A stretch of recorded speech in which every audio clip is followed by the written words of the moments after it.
একটা ইউনিয়ন পরিষদে কি পরিমাণ বাজেট আসে, এইটা যদি 100% কাজ করা হতো, ইউনিয়ন পরিষদে যেই পরিমাণ বাজেট আসে এটা যদি 100% কাজ করা হতো, তাহলে কোনোভাবে আপনাদের ছোট্ট একটা রাস্তাও কাঁচা থাকতো না, এত পরিমাণ বাজেট আসে। আর আমার চোখের দেখা বন্যার পরে গম আসছে বাজেট, চোখের দেখা, মানুষ খাইতে পায় না। আর কত নেতাকে দেখেছিস গম চাল এগুলা নিয়ে তার কবুতরকে খাওয়াইতেছে, মানুষ হাহাকার। আপনাদের এখানেও তো দোতলায় আপনারা মানুষকে খাওয়ানোর ব্যবস্থা করছেন না?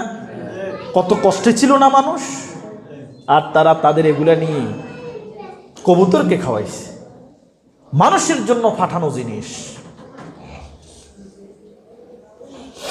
সুতরাং এই জিনিসটাকে আপনাদেরকে মাথায় রাখতে হবে, কোনো রাজনৈতিক বিষয় নয়। আমি আমার ভালো মানুষকে আমি নির্বাচিত করব আমার প্রয়োজনে, দেশের প্রয়োজনে, কোরআনের প্রয়োজনে, সম্মানের প্রয়োজনে। এটা কেউ দয়া করে কারো দিকে টেনে নেবেন না যে হুজুর ওই পক্ষে কথা নিচ্ছে, হুজুর ওই পক্ষে কথা বলতেছে না। আমাকে সঠিক কথাটা এখানে বলতেই হবে।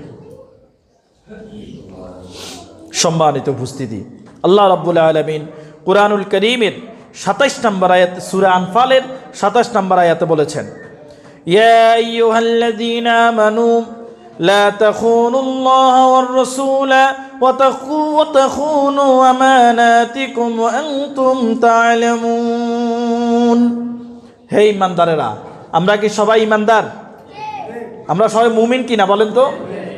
আল্লাহ আমাদেরকে রক্ষা করে বলতেছেন, লা তাখুনুল্লাহ ওয়ার রাসূলা ওয়া তাখুনু আমানাতিকুম আনতুম তা'লামুন।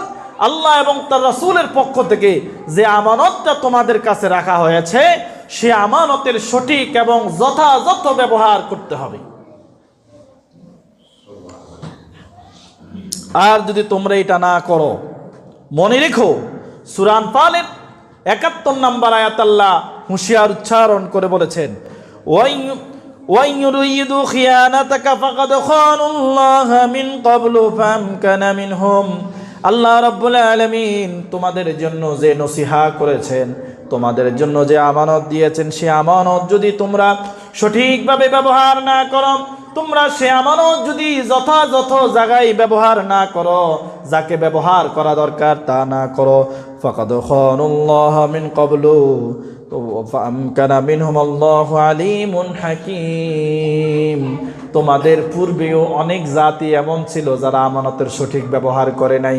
আল্লাহ রাব্বুল আলামিন তাদেরকে সমূলে ধ্বংস করে দিয়েছেন, তাদেরকে পৃথিবীতে অভিশপ্ত করে দিয়েছেন।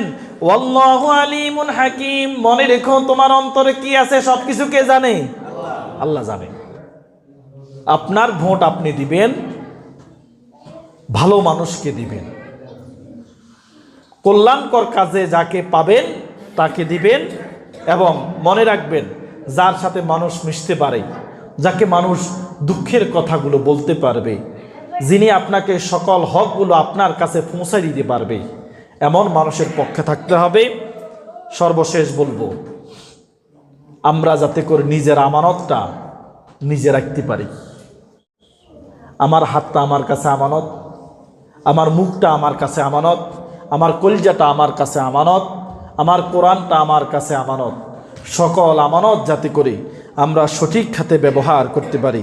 রাসূল সাল্লাল্লাহু আলাইহি ওয়াসাল্লাম বলেছেন, মুসনাদে আহমদের ১২,৩৩৮ নম্বর হাদিস, قال رسول الله صلى الله عليه وسلم لا إيمان لمن لا أمانة له ولا دين لمن لا عهد له। আল্লাহর নবী বলেছেন, যে আমানত রক্ষা করতে পারে না তার ঈমান নাই। আমানত যে রক্ষা করতে পারে না তার ঈমান নাই। ওয়ালা দীন লিমান লা আহাদ লাহু। আর যে ব্যক্তি ওয়াদা ঠিক রাখতে পারে নাই তার কোনো দিন নাই। কুরআনুল কারীমের সূরা মুমিনুনের ৭ নম্বর আয়াত আল্লাহ রাব্বুল আলামিন বলেছেন, ওয়াল্লাযীনা হুম লিআমানাতিহিম ওয়া আহদিহিম রাউন। তোমরা যদি নিজেরা নিজেদেরকে ইমানদার পরিচয় দিতে চাও, ইমানদার দাবি করতে চাও, তাহলে অবশ্যই তোমরা তোমাদের আমানতগুলো সঠিকভাবে ব্যবহার করবে আর তোমাদের ওয়াদাগুলো রক্ষা করবে। রাসূল সাল্লাল্লাহু আলাইহি ওয়াসাল্লাম সহিহ বুখারীর 32 নম্বর আয়াত আল্লাহ নবী বলেছেন, 32 নম্বর হাদিস আল্লাহ রাসূল বলেছেন, আয়াতুল মুনাফিকিনা সালাসাতুন ইযা হাদাসাল কাযাবা ওয়া ইযা ওয়া'দা খুলাফা ওয়া ইযা আতুমিনা খানা। আল্লাহ নবী বলেছেন, তোমরা যদি মুনাফিক চিনতে চাও, মুনাফিকের আলামত হলো তিনটি। এক নাম্বার হলো আয়াতুল মুনাফিকিনা সালাসাতুন ইযা হাদাসাল কাযাবা, কথা বলে তখন সে মিথ্যা কথা বলে, ওয়া ইযা ওয়া'দা খুলাফা, আর যখন সে ওয়াদা করে ওয়াদা ভঙ্গ করে, ওয়াইদা তুমিনা খানা, আর যখন তার কাছে কোনো আমানতের সময় আসে সে আমানতগুলো রক্ষা করে না, আমানতগুলো খেয়ানত করে। সম্মানিত উপস্থিতি, আল্লাহ রাব্বুল আলামিন যাতে সামনের যে আমানত আছে, আমার বিবেক, আমার বুদ্ধি, আমাকে আল্লাহ যে যতটুকু যোগ্যতা দিয়েছে সেই অনুযায়ী বিচার বিশ্লেষণ করে আমি আমার আমানতটা আমার বুদ্ধি অনুযায়ী আমি সঠিক খাতে ব্যবহার করব। আল্লাহ রাব্বুল আলামিন আমাকে এবং আপনাদের সবাইকে সঠিকভাবে আমার সমস্ত আমানতগুলো ব্যবহার করার তৌফিক দান করুন। আমিন।